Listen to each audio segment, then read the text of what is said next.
Le Christ est ressuscité. Ça va, bon. On est un peu fatigué après le week-end pascal. Mais il est vraiment ressuscité. Et vous avez entendu dans l'Évangile qu'on a essayé de taire cet événement, taire, T-A-I-R-E, hein, de taire, d'étouffer cette nouvelle absolument extraordinaire. Mais ils n'ont pas réussi. Ils n'ont pas réussi il y a 2000 ans, ils n'ont pas réussi il y a 1000 ans, ils n'ont pas réussi en 2023, et ils ne réussiront pas. Parce que cette nouvelle est la nouvelle d'une puissance absolument extraordinaire. Extraordinaire. J'aimerais vous parler de cette puissance de la résurrection du Christ. Cette puissance qui a permis à Jésus de ressusciter d'entre les morts. Il est vraiment mort, contrairement à certaines sectes qui disent qu'il n'est pas mort sur la croix. Il est mort sur la croix. Il est mort, il a été mis au tombeau. C'est pour ça que les touristes ou les non-chrétiens ou les chrétiens de tradition, mais qui ne connaissent plus leur foi, rentraient dans la cathédrale ce samedi dernier et voyaient tout voilé. Ils disaient « On s'est fait arrêter plusieurs fois. Mon père, pourquoi tout est voilé ?» Je leur expliquais que voilà, c'est parce qu'on veut revivre, non pas parce que Jésus est mort, mais parce qu'on veut rappeler ce jour assez terrible hein, du samedi saint où voilà, il était dans le tombeau, tout était fini, tout était désespéré et désespérant, plus personne croyait, peut-être certainement à part la Vierge Marie, mais sinon c'était fini, l'histoire était finie, toutes les promesses.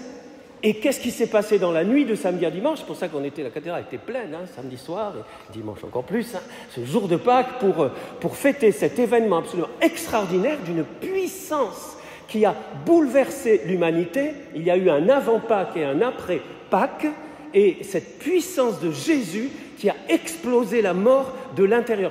D'où est venue cette puissance? Jésus, les amis et les enfants, Jésus n'est pas un super-héros de Marvel, hein. J'ai rien contre Marvel. Mais Jésus n'est pas un espèce de super-héros qui avait une puissance, il est plus puissant que tous les héros des films là.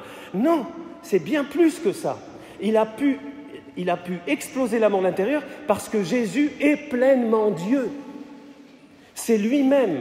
Et comme il est en même temps pleinement homme, la mort a cru tuer Jésus et la mort a tué l'homme Jésus, mais ça a duré que 2 jours et demi, même pas. Le 3e jour, comme Dieu, il a explosé l'intérieur et il nous a libérés définitivement de cette mort terrible.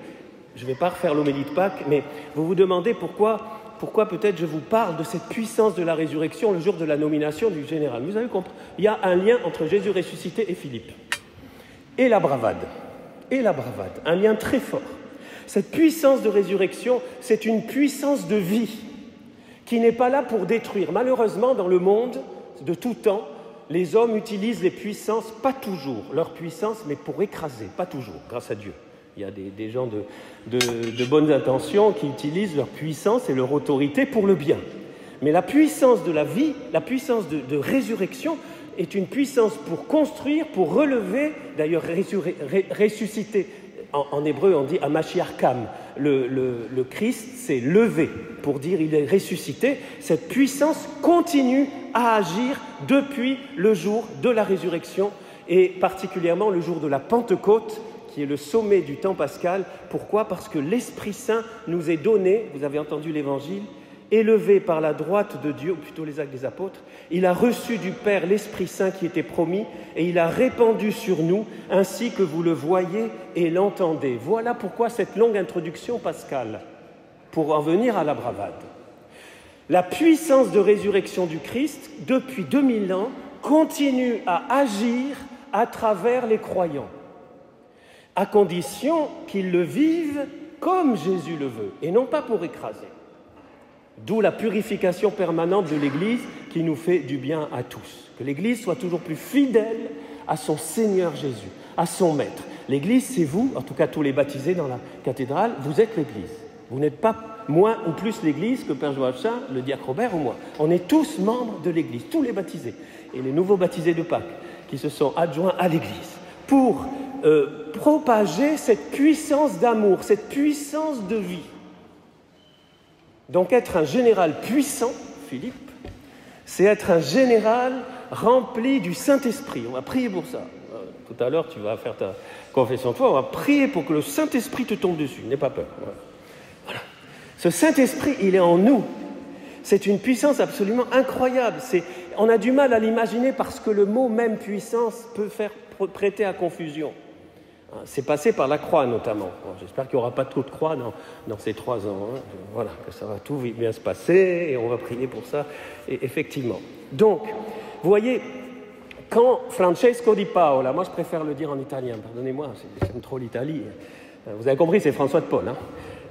Quand Francesco di Paola est venu à Fréjus en 1482, et il a arrêté cette peste, c'est quand même un truc incroyable. Hein. Il faut imaginer ce qui est arrivé. Hein. Je ne vais pas faire le panégyrique tout de suite, hein, on va attendre la bravade. Mais quand il est arrivé, ce n'est pas lui qui a arrêté la peste. Lui, il ne pouvait même pas guérir un moustique. Mais il y avait des moustiques peut-être en 1482 aussi. C'est pas lui. Lui ne pouvait rien faire. Il n'était qu'une créature, qu'un être humain comme vous et moi. Il n'avait aucune puissance.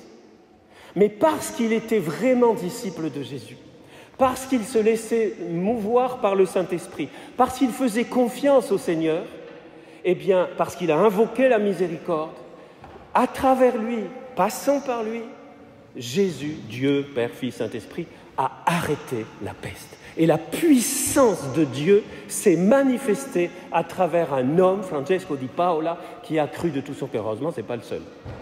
Mais c'est possible. Vous pouvez tous être, tous petits, grands, on peut tous être des François de Paule.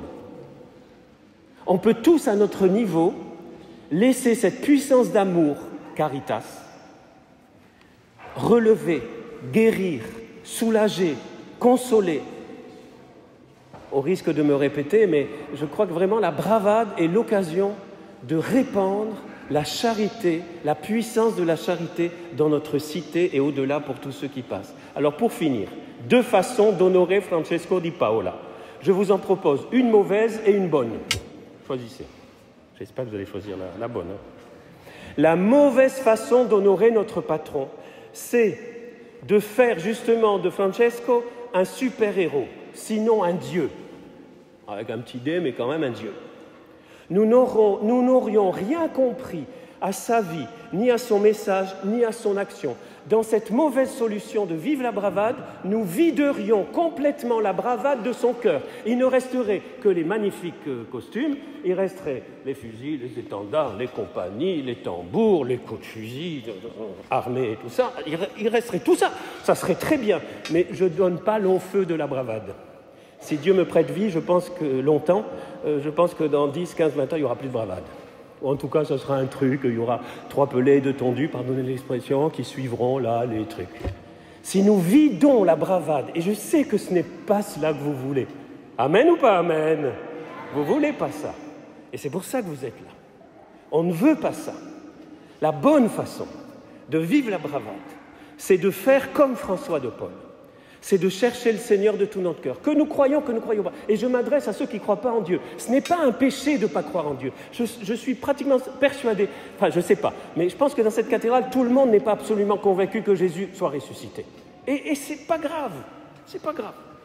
Vous avez le droit. Mais cela ne nous empêche pas tous, comme bons fréjussiens et bravadeurs, de chercher le Seigneur, de se dire au moins, tiens, cette puissance qui a arrêté la peste, ça ne peut pas venir de François de Paule. Un homme intelligent, une femme intelligente doit le reconnaître. Ce n'est pas possible qu'un homme arrête la peste. Ce n'est pas possible. Donc il y a quelque chose. Voilà. Alors parfois on parle d'énergie, tout ça. Nous on croit que c'est Jésus, ressuscité par le Saint-Esprit, qui a arrêté la peste. Et qui peut arrêter les pestes aujourd'hui dans notre ville. Dieu sait s'il y en a des pestes, hein. Visible et invisible, morale, etc. Il y a de quoi faire. Quand on a fondé notre petite fraternité Place Agricola en 2009, je me souviens, on a lancé les soirées 1482, on les a appelées. Les soirées de prière où on disait, comme François de Paule a arrêté la peste en 1482, aujourd'hui, Dieu à travers François de Paule, vous voyez, on fait le raccourci. Hein. Mais pourquoi? Parce que Jésus lui-même a dit, guérissez les malades. Mais en fait, c'est lui à travers nous. Donc vous comprenez? Et je vais m'arrêter parce que les curés, ça parle trop. Mais la bonne façon, c'est vraiment de faire comme François de Paule, de chercher cet amour, de faire confiance et de répandre cette charité. Plus nous le ferons, les amis, et plus notre ville ira bien. En collaboration avec tous les élus, plus nous mettons nos forces ensemble. Chacun à sa façon, chacun avec sa responsabilité. Hein. Et tous les baptisés, élus compris, hein, tous les baptisés je vous invite vraiment à laisser le Saint-Esprit renouveler votre baptême pour que cette puissance... Alors, vous n'allez pas sortir dans la cathédrale, ouais, je suis puissant, plus puissant que François de Paul. Non, c'est une puissance humble, c'est une puissance souvent cachée, c'est une force qui ne fait pas beaucoup de bruit, mais parfois ça fait même des miracles. Il m'est venu tout à l'heure, pardonnez-moi l'homélie, je l'ai préparée ce matin rapidement après le week-end, je l'ai fini tout à l'heure. Il m'est venu une chose, et je finis. Nous renouvelons la bravade. Et cette fidélité est quand même exemplaire. Il n'y a rien à dire. Si on n'était pas en pleine messe, je vous ferais applaudir, mais là, on est dans la messe. Bon. Mais vraiment, c'est un exemple de fidélité que donne Fréjus. Hein. On n'est pas les seuls au monde, hein, mais dans la transmission de ces traditions, sans le vider, en cherchant toujours de retrouver le cœur.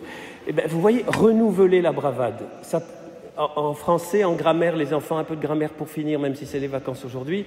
Renouveler, on peut l'entendre dans deux sens. Répéter, je renouvelle la bravade. Voilà. On a traversé le Covid, mais on continue, on renouvelle, avec un nouveau général, super général, comme tous les autres. Je renouvelle, répéter. Si c'est que répéter, ben justement, c'est la mauvaise façon. Par contre, renouveler, ça vient de renouveau. Donc on peut la vivre à chaque fois, et c'est ça la grande difficulté, comme pour la messe. Quand on célèbre la messe comme aujourd'hui, ceux qui vont à la messe tous les dimanches, c'est pas évident de ne pas rentrer dans le train-train, refait, marmé, tout ça. Voilà. Ben non, non. Par contre, on peut dire à chaque fois, qu'est-ce qu'il y a derrière? Et on renouvelle, et c'est nouveau, et c'est pour ça, je vous ai dit, ça ne m'étonne pas que la bravade soit en plein temps pascal. C'est parce que c'est pour un renouveau de notre cité, un renouveau de nos familles, un renouveau de notre cœur. La bravade peut être cette occasion.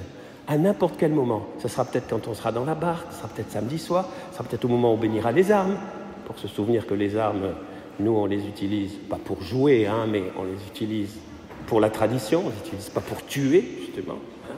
Ça peut être au moment de la messe, au moment du panégyrique, c'est difficile. Vous allez tous vous endormir, rassurez-vous, on va tout faire pour pas qu'on s'endorme. Mais il y a les processions, ça peut être à n'importe quel moment. Le Saint-Esprit, pardonnez-moi d'être long, mais j'aimerais une dernière minute.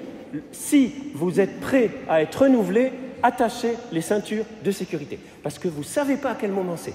Vous inquiétez pas, c'est que pour le bien. Dieu ne veut pas le mal. Tous ceux qui pensent que Dieu veut notre malheur, ils se trompent complètement. Il n'existe pas ce Dieu. Il ne veut que notre bien. Il a envoyé Francesco Di Paola. C'est pour ça qu'on est là. C'est pour ça qu'il y a un général aujourd'hui qui va guider cette bravade, pour qu'ensemble, nous disions merci Seigneur de protéger notre cité. Merci Seigneur pour l'intercession de Francesco.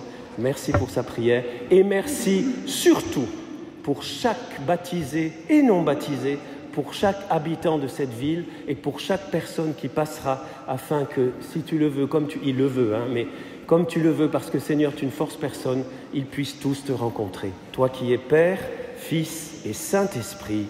Amen.